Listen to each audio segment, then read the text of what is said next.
지금 이 시각 여러분들이 주목하는 뉴스 만나보겠습니다. 경기 김포시에 4만 6천 호 규모의 미니 신도시가 조성됩니다. 여기까지 서울 지하철 5호선을 연장하는 사업도 함께 추진되는데요. 정부는 수도권 주택 공급난과 김포 지역 교통난 해소에 모두 도움이 될 것이라고 전망했습니다. 팽재영 기자가 보도합니다. 임기 내 270만 호를 공급하겠다는 윤석열 정부의 첫 신규 택지 지정 지역은 경기도 김포였습니다. 국토교통부는 경기 김포시 마산동, 운양동, 장기동, 양촌읍 일대 731제곱미터를 신규 공공주택지구로 지정한다고 밝혔습니다. 위치는 김포 한강신도시와 김포 양곡지구 사이입니다. 규모는 4만 6천 호로 위례 신도시와 비슷합니다. 정부는 2027년부터 차례로 분양을 시작하되 준공 시점은 시장 상황에 따라 조정할 계획입니다. 이 지역의 서울 지하철 5호선 연장도 추진합니다. 김포에 5호선 신규역을 설치한 뒤 역세권에 도시의 기능을 집중시키겠다는 것이 국토부 계획입니다.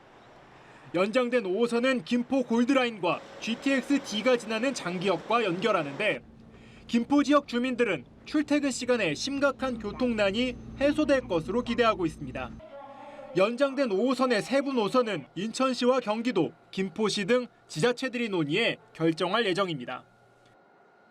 교통 개선 효과가 클 것으로 예상이 됩니다. 서울과 경기 서부권뿐만 아니라 인천까지도 주택 수요를 분산하는 효과가 있을 것으로 예상이 됩니다. 국토부는 김포에 이어 내년까지 신규 택지를 차례로 발표할 방침입니다. 하지만 거래 절벽이 심각한 시기에 대규모 물량을 쏟아낼 경우 생길 수 있는 시장 충격을 고려해 발표 규모와 시기는 상황에 따라 조정할 것으로 알려졌습니다. 연합뉴스TV 팽재용입니다. 친어머니에게 화학 약물을 먹여 숨지게 한 혐의를 받고 있는 30대 딸에 대한 구속영장 심사가 열렸습니다. 경찰은 경제적 어려움을 겪고 있던 딸이 어머니의 사망보험금을 노리고 범행을 저지른 것으로 보고 있습니다. 이 소식은 김예림 기자가 전해드립니다. 검은색 모자를 푹 눌러 쓴 여성이 법원으로 들어섭니다. 자신의 친어머니에게 약물을 먹여 살해한 혐의를 받는 30대 A씨입니다. 언제부터 범행 계획하셨나요? 어머니인 척 남동생에게 문자 보낸 거 사실이신가요? 혼자 살던 A씨의 어머니는 지난 9월 말 인천 계양구의 한 빌라에서 숨진 채 발견됐습니다. 어머니와 연락이 닿지 않자 집에 찾아간 아들이 시신을 발견해 경찰과 119에 신고했습니다. 성상해가지고 갔더니 경찰차하고 곳곳에서 와가지고. 부검 결과 A씨의 어머니는 약물 중독으로 숨진 것으로 밝혀졌습니다. 집 주변 CCTV 등을 확인한 경찰은 지난 9일 A씨를 존속살해 혐의로 긴급 체포했습니다. 경찰 조사에서 A씨는 어머니에게 약물을 먹인 사실을 인정했습니다. 또한 경제적 어려움 때문에 사망보험금을 노리고 범행을 벌인 것으로 조사됐습니다. A씨는 어머니가 사망한 후 어머니의 휴대전화로 남동생에게 어머니인 척 SNS 메시지까지 보낸 것으로 확인됐습니다. 경찰은 영장심사 결과가 나오는 대로 A씨를 다시 불러 범행 경위 등을 조사할 계획입니다. 연합뉴스TV 김예림입니다. 코로나19 신규 확진자는 이틀째 5만 명대를 기록했습니다. 목요일만 보면 2달 만에 최대인데요. 확산세는 거세지는데 백신 접종률 오를 기미가 보이지 않습니다. 그러자 정부가 고위험군인 고령층들은 예약 없이도 백신을 맞을 수 있게 할 방침입니다. 자세한 코로나19 소식 차승은 기자가 보도합니다. 전국에서 새로 나온 코로나19 확진자는 모두 5만 4,519명. 일주일 전과 비교하면 11,070명 늘며 뚜렷한 증가세를 이어갔습니다. 목요일로만 보면 약 2달 만에 가장 많습니다. 입원 중인 위중증 환자는 345명으로 하루 새 22명 늘었고 사망자는 40명 나왔습니다. 겨울철 재유행이 시작됐지만 백신 접종률은 여전히 저조한 상태입니다. 동절기 백신 접종률은 전체 성인의 3.5%. 접종이 시급한 고위험군조차 백신을 외면하고 있습니다. 요양병원 등 감염 취약시설 입소자와 직원은 7.7%, 60세 이상 고령층은 10명 중 1명 정도만 동절기 백신을 맞았습니다. 방역당국은 코로나 사망자 대부분이 60세 이상 고령층인 점을 고려해 어르신들의 접종을 적극 독려할 방침입니다.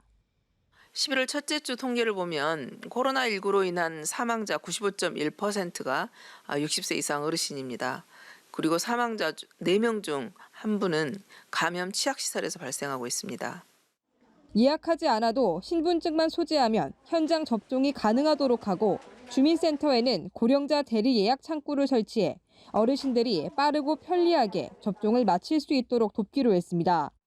또 거동이 어려운 어르신들을 찾아가 접종을 실시하는 보건소 방문 접종팀은 지역 상황에 따라 운영 기간이나 인력 등을 늘릴 계획입니다. 한편 단기 체류 외국인 확진자를 대상으로 운영해온 제13중앙생활치료센터는 입소자가 현저히 줄어듦에 따라 오는 30일 운영이 종료됩니다. 연합뉴스TV 차승은입니다. 우리 정부가 미국을 통해 우크라이나군에 포탄을 제공한다는 보도가 나왔습니다. 이 보도가 사실이라면 러시아에 포탄을 공급한 것으로 알려진 북한과 남북 포탄 대리전 양상을 띠게 되는데요. 김지선 기자입니다.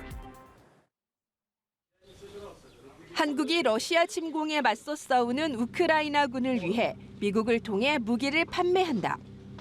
우리나라 정부가 미국 정부와의 비밀 합의를 통해 처음으로 우크라이나에 포탄을 제공한다고 월스트리트 저널이 보도했습니다.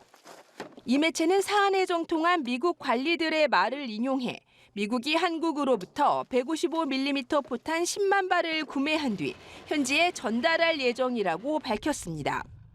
이는 우크라이나 포병부대가 최소 몇 주간 집중적으로 전투를 치르기에 충분한 양으로 포탄 재고가 빠르게 줄어들고 있는 미국은 한숨 돌릴 수 있게 됐습니다.